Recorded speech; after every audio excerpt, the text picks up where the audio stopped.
नागपूरच्या सहकारनगर येथील अमराई परिसरात महानगरपालिकेच्या लक्ष्मीनगर झोनतर्फे प्रस्तावित सिवरेज लाईन प्रकल्पामुळे मोठ्या प्रमाणात वृक्षतोड होणार असल्याचा आरोप पर्यावरण प्रेमींनी दिला आहे। मनपाने प्रसिद्ध केलेल्या जाहिरातीत 61 झाडे कापली जाणार असल्याचे नमूद केले असले तरी प्रत्यक्ष पाहणीत हा आकडा शेकडोंमध्ये असल्याचा दावा करण्यात येत आहे। सहकारनगर घाट ते मुलक कॉम्प्लेक्स दरम्यान ही लाईन टाकण्यात येणार आहे। विशेष म्हणजे या परिसरात मोठा नाला असताना नव्या मलवाहिनीची आवश्यकता तरी काय, असा सवाल नागरिक उपस्थित करत आहेत। एकीकडे पर्यावरण संरक्षणाच्या घोषणा आणि दुसरीकडे मोठ्या प्रमाणावर वृक्षतोड या विरोधाभासावरही पर्यावरण प्रेमींनी तीव्र नाराजी व्यक्त केली आहे। या संपूर्ण प्रकरणाचा आमचे प्रतिनिधी प्रकाश शुंकलवर यांनी घेतलेला हा विशेष आढावा।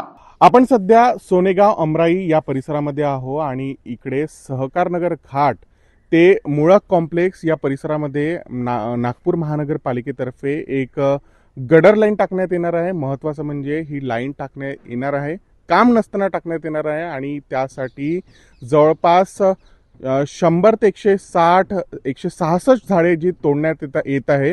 मात्र महानगरपालिकेने फक्त आकडे 60-61 झाडांचे दिले आहे आणि त्यामुळे पर्यावरण प्रेमी जे आहे ते चिडलेले आहे। त्यांचं म्हणणं आहे की इथे गरज नसताना तुम्ही का बरं ही हिरवीगार झाडे जी आहे ती तोडत आहे आणि त्याचा उपयोग काय होणार आहे, हेही पर्यावरण प्रेमींचा प्रश्न सध्या नागपूर महानगरपालिकेला देण्यात आला आहे। आपण माझ्या मागे पाहू शकता, हे जे झाड आहे अतिशय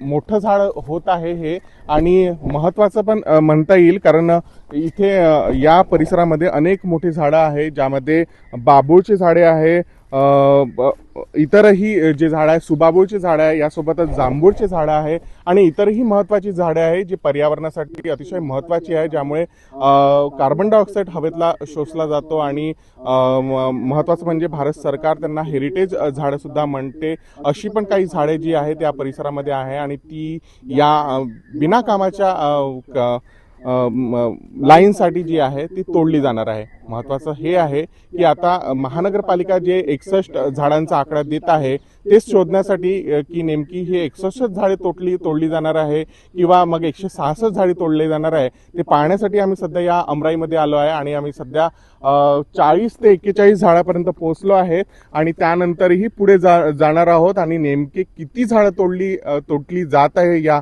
प्रोजेक्टमध्ये ते पाहणार आहोत।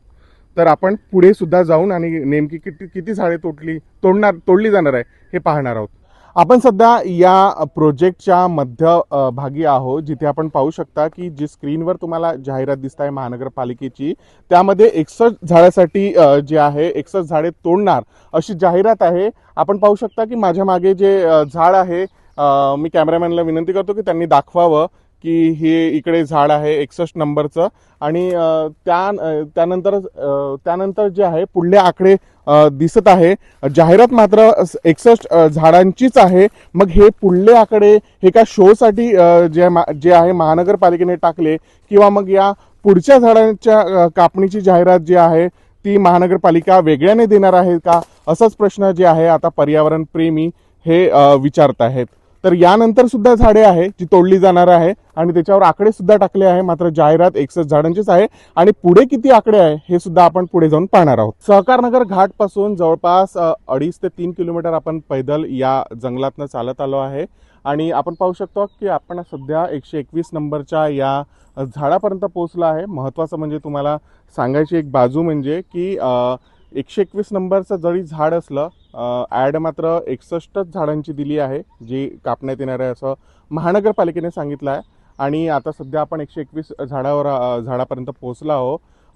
हा आकडा फक्त 121चाच नाही आहे, जवळपास 146 झाडांचा हा आकडा आहे आणि त्यामध्ये सुद्धा एक अशी बाब आहे की तो आकडा सुद्धा चुकीचा राहू शकतो, कारण मध्यंतरीचे जे झाडं आहे त्यावर आकडा सुद्धा जे आहे मार्किंग केलेली नाही आहे। महानगरपालिकेने हा सर्वे केला किंवा मग जे ठेकेदार आहे त्यांनी केला, ही माहिती सध्या नाही आहे आपल्याकडे, परंतु जे मार्किंग करण्यात आली आहे ती सुद्धा चुकीच्या पद्धतीने केली आहे। अनेक झाडांवर फक्त नोटीसच आहे, ती सुद्धा झाडं जी आहे कापण्यात येणार आहे आणि त्या झाडांची नोंद झालेली नाही किंवा नोंद घेण्यात आलेली नाही आहे। म्हणजे हा आकडा किती मोठा असू शकतो हे आपण विचार करू शकता। आपल्यासोबत जे आहे पर्यावरण प्रेमी नीरज आहेत, जे हा जो प्रोजेक्ट आहे की त्याचा विरोध करत आहे. महत्त्वाचं म्हणजे तुम्हाला मी सांगतो की या बाजूने जे आहे एक नाला आहे जो सहकार नगरपासनं ते मुळक कॉम्प्लेक्सपर्यंत आहे. जर याचा अर्थ असा करता येईल आपल्याला की या नाल्याच्या बाजूलाच ही सिवरेज लाईन टाकण्यात येणार आहे. महत्त्वाचं म्हणजे जर त्यांना समजा हे झाडं वाचवायची असेल तर तो जो नाला त्या ज्या प्रोजेक्टला आहे हा पर्यायी व्यवस्था म्हणजे हा नाला होऊ शकतो किंवा इथे जे त्यांना ज्यासाठी हा सिवरेज लाईन पाहिजे त्यासाठी या नाल्यामध्ये सुद्धा ते आपला पाईप जोडू शकता. मात्र त्यांनी तसं केलं नाही तर ते सरळ इथे जे आहे ती लाईन टाकायसाठी ते झाडं तोडण्यात येणार आहे. आपल्यासोबत नीरज आहे, त्याच्याशी आपण बोलू. नीरजजी, तुम्ही या प्रोजेक्टला विरोध करत आहे, नेमकं काय तुमचं म्हणणं आहे की काय होणार आहे, कशासाठी ही व्यवस्था तयार करण्यात येणार आहे? आमचा विरोध तसा डेव्हलपमेंटला नाही आहे. जे पेपरमध्ये NMCने ॲड दिली होती त्याच्यामध्ये त्यांनी सिवेज लाईनसाठी हे झाडं कापण्यात येणार असं म्हटलं आहे. पण इथे सिवेज लाईन आपण आता या रूटनी आलो, सिवेज लाईनची इथे काय गरज आहे ते कोणालाही सहज प्रश्न पडेल. आणि बाजूलाच नाला असल्यावर इतके सगळे झाडं कापत समोर जाण्यापर्यंत ते तसं करण्यापेक्षा डायरेक्ट त्या नाल्याला तुम्ही कनेक्ट का नाही करत आहे हा आमचा प्रश्न आहे. आणि जे पेपर ॲड आली होती त्याच्यामध्ये 61 झाडांबद्दल NMCने ॲड दिली होती. पण आपण नंबरिंग आता बघत आलो आहे, इथे 121 वर आपण थांबलो आहे. समोर अजून भरपूर झाडं आहेत. तर मग हे लोकांना मिसलीड करण्याचा प्रकार सुरू आहे का की ॲड द्यायची फॉर्मली आणि इनफॉर्मली भरपूर काही प्रकृतीचं आपण हे करायचं नुकसान. आणि हे आपण लक्ष्मीनगर झोनमध्ये सगळ्यात रॅपिडली आपलं ग्रीन कव्हर नागपूरचं कमी होत आहे. त्याच्यामध्ये आपण आता अमराईमध्ये शिरकाव करत आहे. हळूहळू अमराई पूर्ण खाणार आहे का सरकार, हे पण आता एक प्रश्न उभा आहे. तुम्हाला काय वाटते की काय याच्या मागचा हेतू असू शकतो? एकीकडे घनदाट जे आहे अमराई आहे, जवळपास मिनी जंगलच नागपूरमध्ये म्हणता येईल. मात्र तिथे काय कुठला प्रोजेक्ट आणायचा विचार भविष्यात सुरू आहे यांचा, किंवा मग कशासाठी ही सिवर लाईन, या सिवर लाईनचा उपयोग तरी काय होणार आहे? तुम्हाला काय वाटते की फक्त नाव सिवर लाईनचं करायचं आणि मग याच्यामध्ये शिरकाव करायचा आणि मग वेगवेगळे प्रोजेक्ट इथे आणायचे आणि मग ही जमीन घेऊन टाकायची किंवा मग बिल्डरच्या घशात घालायची, असा काही डाव आहे? तुम्हाला काय वाटतं? सध्या नागपूरमध्ये जे वातावरण सुरू आहे त्या हिशोबाने ही शक्यता नाकारता येत नाही. हळूहळू अमराईमध्ये सिवेज लाईन टाकून इथे समोरचे पुढचे प्रपोजल्स आणायचे नवीन आणि अमराईसुद्धा पूर्णपणे नष्ट करायची हा एक हेतू असू शकतो. नेमका काय यामागचा हेतू असावा, तुम्हाला काय वाटते? सध्याचं जे वातावरण आहे नागपूरमध्ये सगळीकडे कन्स्ट्रक्शन सुरू आहे, तर ही शक्यता नाकारता येत नाही की इथे सिवेज लाईन गरज नसताना इथे आणून समोर हळूहळू अमराईकडे पुन्हा नवीन काही प्रपोजल्स आणण्याचा विचार असू शकतो सरकारचा. आणि आता सध्या इंटरनॅशनल एअरपोर्टचं काम सुरू होणार आहे, तिथे त्यासाठी ऑलमोस्ट 50,000 झाडं जातील.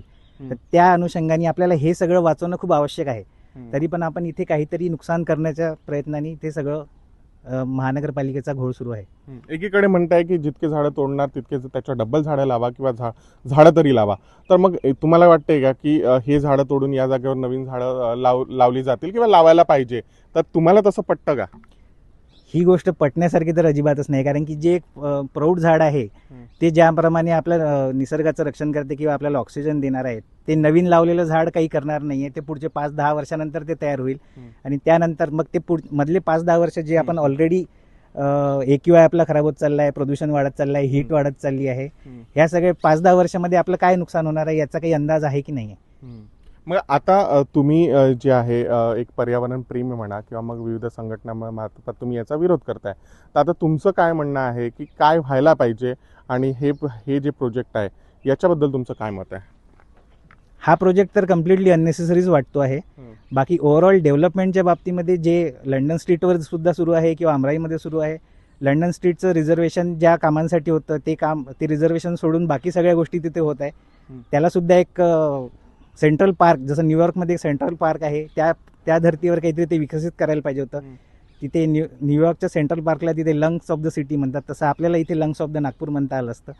आणि ते सगळं सोडून आपण फक्त विकास कामाच्या नावावर नवीन कॉन्क्रीटच्या बिल्डिंग बनवणे, रस्ते बनवणं हे सगळं चालू आहे. तर ते थांबायला पाहिजे आता कुठेतरी. हो, पर्यावरण तर वाचायलाच पाहिजे, कारण की दिवसेंदिवस नागपूरमध्ये राहणं कठीण होत चाललेलं आहे. सध्या 121 नंबरच्या झाडावर आपण बघितलं होतं सगळ्यात शेवटचा नंबर, यापुढे सुद्धा अनेक झाडं आहे कारण मात्र आपण त्या झाडांपर्यंत जाऊ शकत नाही, कारण मधामध्ये ही तारांची फेन्सिंग करण्यात आली आहे, त्यामुळे आपण पुढे जाऊ शकत नाही. मात्र आपल्याला मिळालेल्या माहितीनुसार 146 ही झाडं संपूर्ण आहे आणि मात्र यापेक्षाही मोठा आकडा हा राहू शकतो, कारण मध्यंतरी जी झाडं आहेत त्यांच्यावर कुठलाही आकडा टाकण्यात आला नाही, मात्र नोटीस चिपकवण्यात आली आहे. मात्र ती झाडं, मोठ्या बुंद्याची जी झाडं आहे ती तोडण्यात येणार आहे आणि यामुळे पर्यावरणाचा मोठ्या प्रमाणात ह्रास होणार आहे.